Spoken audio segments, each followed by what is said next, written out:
નમસ્કાર, એક મહત્વના સમાચાર સામે આવી રહ્યા છે। ગુજરાત હાઈકોર્ટ દ્વારા એક લોક સાહિત્યકાર દેવાય ખવડ શુક્રવારે અરજી લઈને પહોંચ્યા હતા।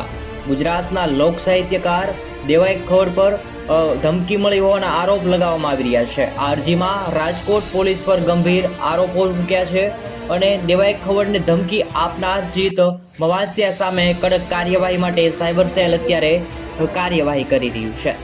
હાઈકોર્ટ દ્વારા ખખડાટ મચી રહ્યો છે। સમગ્ર મામલે હાઈકોર્ટ દ્વારા સુનાવણી હાથ ધરવામાં આવી રહી છે।